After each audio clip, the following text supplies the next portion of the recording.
My name is Nick. I am the founder of Wildman Drinking Company and the inventor of our product, Krak'in. It's a shotgun tool for beer and other canned beverages. I'm going to talk to you guys a little bit about the process of creating the Krak'in and then also kind of what we're doing now with marketing and next steps. But first, a little bit about me. I initially started out as a mechanical engineer grad from Drexel. I had a number of years of experience doing medical device research, specifically at CHOP and a startup company called X Biomedical. Some main projects I was working on there, we did a portable surgical microscope with AR glasses and digital cameras. I worked on a ventilator. We started out just really focused on COVID patients, but then we kind of expanded more toward a military and austere environment focus. And then we also worked on an autonomous CPR device. Got a couple pictures of some of those things here. This stuff at the bottom, that's the ventilator prototype, and then the prototype surgical microscope is up there. And then COVID hit, and that's actually right around the time that I graduated from college. So I had a little bit of time from the time that I graduated until I was going to start my job working at CHOP full time. And in that time, I bought a 3D printer and just started tinkering. I started 3D printing a lot of different random stuff. I started out just looking for different things that I needed around the house, like a misting hose adapter. Then I made a temperature control robot. I had a little server set up and I was just changing the temperature remotely from my bed so I wouldn't get too hot at night.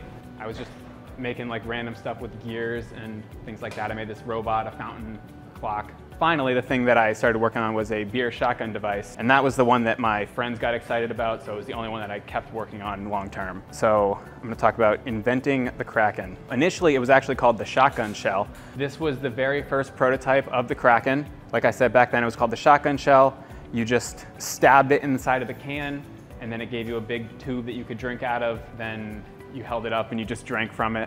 It was not great, it leaked a lot. That was the big thing that we were going for, was a device that didn't leak at all and also gave you a fast flow. The main thing I was going for was no leakage and fast flow. So the next adjustment that I made for version 2 was I changed the geometry of the seal. So the device was made of a PLA 3D printed tube with a rubber gasket type material, also 3D printed in TPU. So the TPU wasn't super flexible, so I tried to better match it to the shape of the can to see if that would create a better seal. It worked a little bit better, but it still leaked everywhere. That's my friend Dakota testing it out.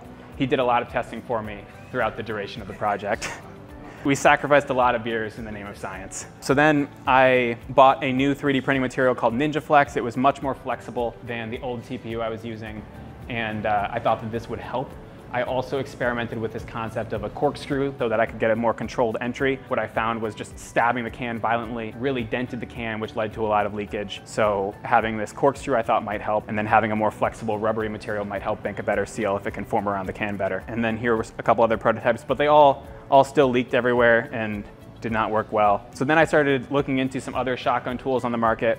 Probably should have done that from the beginning, but I was excited to work on it, so I didn't. And I saw that a lot of other devices out there use this method of hooking on the bottom of the can to create leverage and break a hole in the can. With a product like this, then you would just put your mouth on the can as if you were shotgunning with your keys, the old-fashioned way. But I decided to run with that idea, and I came up with this concept of a tube that was inside of the tip. So when you break the tip into the can, now you have a tube where the liquid can flow through, and then you can drink through a spout. These were some of the first prototypes that I tested out, and I went through dozens of additional prototypes of this type of design. And I was getting a little bit of promise here, but the can was still denting, it was still spilling.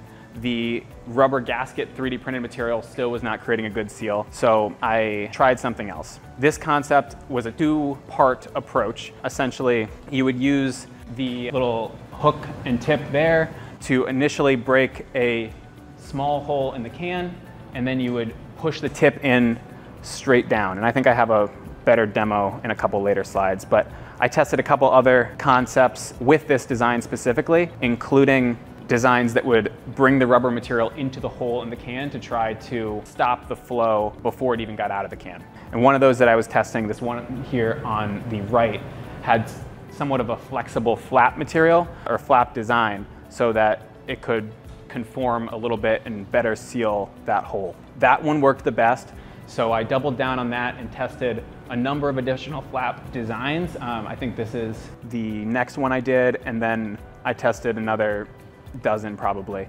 And this was the best one actually, this one that you can see here on the right, the largest flap, the thinnest material, that one worked the best. And then here, this is kind of showing you a little bit more about how it actually works. So again, it hooks onto the bottom, you break a hole in the can, and then you have that little hole that you stick the tip into, create a seal, and then you can pour it out. This worked fairly well, and I also tried to simplify the process because that large rubber material took a long time to print, and I wasn't sure how that would scale if I wanted to make this a real product. So I changed it up so that instead of having the two rubber pieces, so right here we have one large rubber piece and then the flap, and then the large plastic piece. Here it's just the large plastic piece and then the flap. So I simplified the design and it still worked just as well. The issue that I was running into with this is that motion of pushing it in left a lot of room for error because some people would push it in at the wrong angle or they would twist it as they were going in, and it just wouldn't end up creating a good seal most of the time. Like, I could get it to work, but other people testing it, like my friend Dakota, it did not work. It worked sometimes. So I went back to the other concept of hooking on the bottom of the can to make a more controlled entry, and this way I could guide the user into the can to make sure that they were doing it the same way that I wanted them to. When I went back to this concept, I brought the flap with me because I had realized with this other design I was working on that the flap helped a lot with creating a seal. These were some of the best prototypes that I came up with. I went through a ton of designs, just iterating on slight differences like the distance between the tip and the hook, the curvature of the piece that wraps around the can, the plastic piece. And with this design, I actually had to have a different version for every size can because some cans were much thicker, other cans were much slimmer. Like a White Claw is not as thick as a Four Loko, so you need a separate version for different types of cans. One other issue with 3D printing is the layers, and the fact that those layers can lead to bacteria growth, and it's not exactly food safe. So what I did to combat this in my initial prototypes that I was 3D printing was I came up with this process. I mean, I did some research and figured out that other people were doing this process, but essentially I printed in a material called HIPS, and then you can dip it in a solvent made from orange peels called limonene to chemically dissolve and smooth the surface. So you can see this little cup here full of limonene, and then I dipped the HIPS printed Krak'in in there, surface dissolved, and it came out much smoother than it went in. And that was after like a 10-second dip in the limonene. I did some strength testing. Basically, I just had this little system set up where it hooked on, and then I had a force measurement device, and I would pull down on it until it broke. So I tested a number of different geometries and tried to optimize in the interest of strength. I explored a couple different keychain options. I ended up going with the ball chain there on the right. And then I switched over to cutting the flaps out rather than printing the flaps, because printing the flaps was still the hardest part of printing these, and I knew if I wanted to scale, 3D printing flaps was going to be not really the best option. So I bought a Krak'in cutting machine, and through a lot of trial and error, I figured out how to cut silicone rubber baking sheets using this Krak'in cutting machine, and I was able to cut them out. I think I got maybe like a dozen or 2 dozen per sheet. So I cut these all out and used those for my low scale mass production of the Krak'ins. Then the next thing I came up with, though, to allow the Krak'in to work on all size cans was this trampoline concept. So rather than just having the flap connected in the center, now it's connected in the center and along the edges of the piece that wraps around the can. So with this design, it was able to fit on any size can because the rubber wrapped around and met the exact curvature of whatever can you were using it on. And it also kept a constant force against the can to help prevent leakage as well. So this was a big breakthrough that I had that definitely made a huge difference. And at this point, I was hundreds of prototypes in. This is just probably a quarter of all the Krak'ins I went to. I threw a lot of them away, but just to help you guys see how many it took, just making slight adjustments to really optimize the design. And at this point, I filed some patents. So I started working on it in the summer of 2020 and patented this design in May of 2021. Actually, I patented the design where it's connected in the center, and I patented the design where it's connected around the outside. And now I'll talk a little bit about manufacturing and how I went from this initial prototype that I patented to a product that I actually started selling. Initially, like I said, I was printing out all of them in HIPS and then dipping in limonene to smooth them out. You can see here, this is a little print farm that I made in my apartment. I had 4 3D printers running pretty much 24/7. I was making maybe 50 Krak'ins per day. And then I had this whole system set up here to do the limonene dipping. So I had these 2 little robot dippers where I was dipping one Krak'in in water and then one in limonene. So the water was to remove the limonene after it dipped. So I would stick it onto the limonene one, start the dipping process, and then while that one was dipping, the other one was rinsing off, and then I would take them off of the dipping machine and put them onto the rack. And this just helped streamline the process of dipping and drying 50 Krak'ins per day. But I never sold any of those. They just weren't the highest quality. I knew I could do better. So I looked into outsourcing the 3D printing, and I found a service that could print them in multi-jet fusion, which is a powder-based printing method that just produces a much higher quality part. And you'll see here, this is what the initial prototype, or initial product actually that we sold looked like. And this was multi-jet fusion printing. At this point, I couldn't afford a mold. I couldn't afford to do injection molding. I was paying for this all myself, and I just wanted to get it out there and see if people would buy it and try to make enough money so that I could then buy a mold and scale. So I started out with multi-jet fusion and later SLS powder-based printing. And I did that for the first 500 units. They were all hand assembled. So I ordered 500 of these Krak'in bodies. I printed out a couple that I can show you guys if you're interested, but basically I got these all printed. I used my cutting machine to cut out all of the flaps. I hand assembled them, hand packaged them, and shipped them all out myself for the first 500. The next 5,000 I found a company to partner with, and they were able to do the printing and assembly and packaging for me. And we upgraded to these nice little boxes. So that was the 5,000. And then at that point, I wanted to make the jump to injection molding. So I really had to think about how to redesign the Krak'in so that it could be injection molded.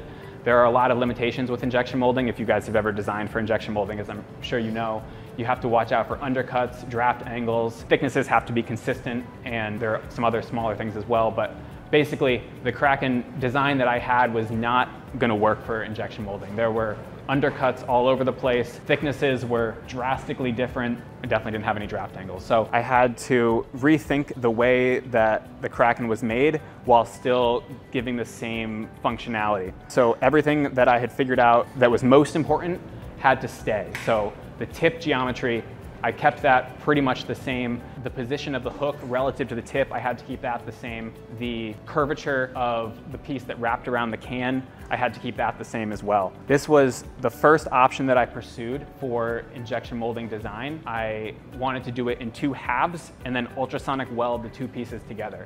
So you can see here, this is the design that I was working on with the manufacturing company to do the half of it, and then they would be molded together. But you can see, if you're looking at the part from this angle inward, there are no undercuts. So we were able to, if we wanted to, mold straight in this way and then straight in that way and pull apart without running into any issues. So this was something I thought was going to work, but eventually we just realized that, one, it's going to be very expensive and complicated to ultrasonic weld every single one, and the company wasn't even sure if it was going to work. So we might buy the mold and then get to the point where we're doing samples and then realize that the parts are too small and delicate, and we want the tip to be very sharp and pointy, but then we're welding these 2 halves together. There's going to be a seam line down the middle, and it probably just wouldn't look the way we wanted it to or function the way we wanted it to. This is the design that we initially sold for that initial 5,000 units that were 3D printed. I thought this is the design we were going to go with when we moved up to injection molding, so this is the design that we started selling.